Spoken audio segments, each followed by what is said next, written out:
여호수아 21장 8절에서 19절 말씀 교독합니다. 오늘 말씀은 레위 사람들 중에서 아론 자손이 제비 뽑아 받은 기업에 대해서 말씀하는 것을 내용으로 하고 있습니다. 8절 말씀 보면요, 여호와께서 모세에게 명령하신 대로 이렇게 말씀하고 있죠.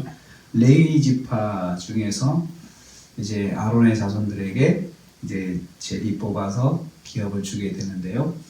레위 지파들에게 기업을 주는 것은 하나님의 명령이다. 하나님께서 명하신 것이다. 그렇게 말씀하고 있어요. 그래서 원래는 레위 지파는 기업 분배를 받지 않았습니다. 그래서 따로 기업을 나눌 때 제비뽑기에 참여하지 않았고요. 12지파가 자기들이 받은 땅 안에서 헌신해서 그 땅을 내놔서 레위 지파는 흩어져서 12지파 안에 흩어져 가지고 사는 것입니다.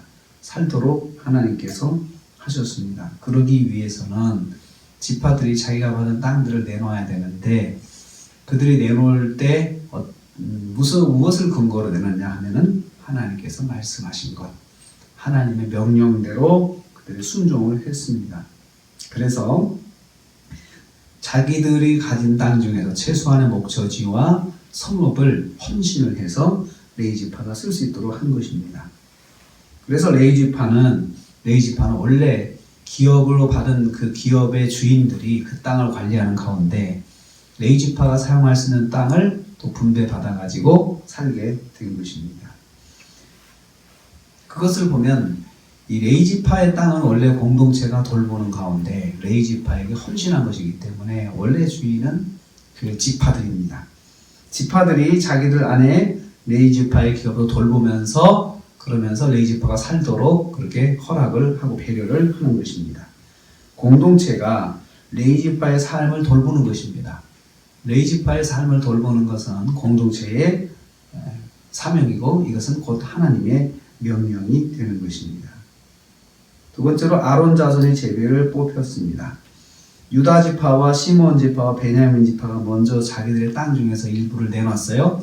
내놨을 때 이제 그것을 가지고 지파들이 제비를 뽑았는데 먼저 아론의 자손이 뽑힌 겁니다. 아론은 대제사장 가문입니다. 대제사장의 가문으로 이제 이어지는데 하나님께서 아론 자손이 먼저 뽑히게 한 것은 제사장 가운데서 질서를 말하고 있어요. 질서. 하나님께 제비 뽑기는 그것은 누가 똑같이 뽑아가지고 한 사람이 뽑히는 거잖아요.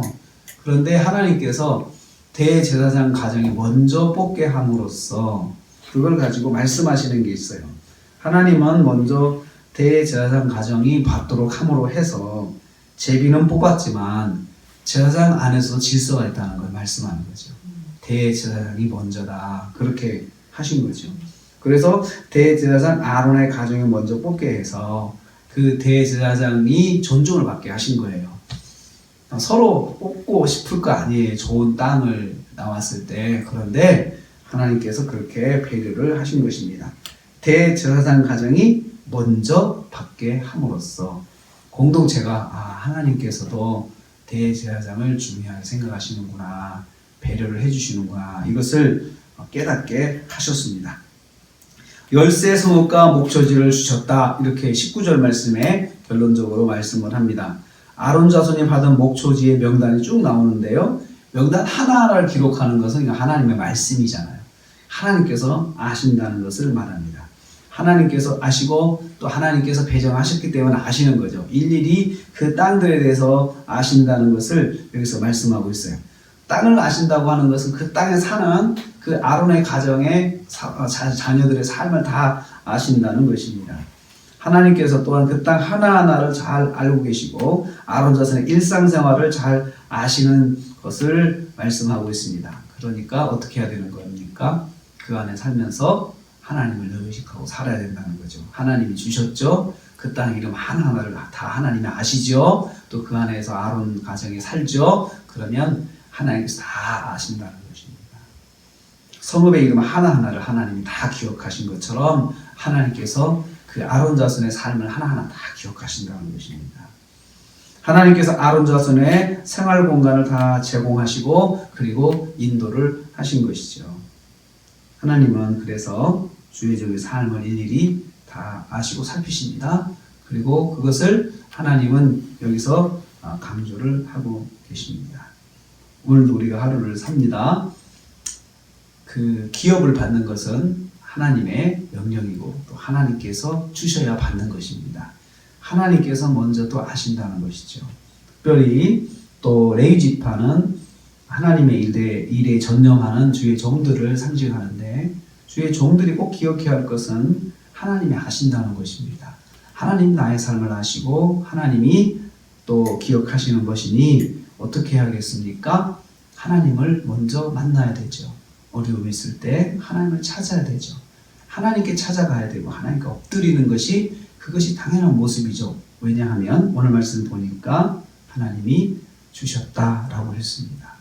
그리고 또 하나는 공동체가 배려를 해야 된다는 거죠. 그래서 여기 보면 명령하신 대로 그 주었다 뺏겼다가 아니잖아요. 주었다 자기들이 주었어요. 이것은 능동적이잖아요. 자기들이 결정해서 야 이것은 레위 지파에게 주자 이렇게 결정해서 딱딱 배려를 한 거거든요. 그래서 공동체의 배려가 또 있어야 된다. 그래야 또 주의 종이 또 사역에 전념할 수가 있다라는 것을 알 수가 있습니다. 하나님을 바라보는 것은 하나님의 백성의 당연한 모습이죠. 또 레위 지파만 그런 것이 아니고 여기 보면 우리는 이미 12지파가 다 하나님께서 땅을 일일이 다 보시고 배정을 해주셨습니다. 하나님께서 모든 백성의 삶을 아시고 계십니다. 이것을 우리가 오늘 기억하기 원합니다. 한 주간 동안 또 우리가 발로 밟고 다니는 곳, 또 우리가 생활하는 곳, 이것을 하나님이 다 아십니다. 우리의 가정도 아시고 우리의 생활의 환경도 공간도 아십니다. 그 하나님께 무슨 일이 있으면 하나님께 나가고 작은 것도 하나님께 상의하고 하나님께 말씀드리는 것, 이것은 당연한 것입니다. 왜냐하면 하나님이 주셨고 아시기 때문입니다. 한 주간을 이렇게 하나님과 상의하시면서 하나님께 나가서 엎드려서 또 문제마다 어떤 일마다 하나님께 말씀드리고 하나님 음성을 듣는 한 주간 되시기를 주님의 이름으로 축복합니다.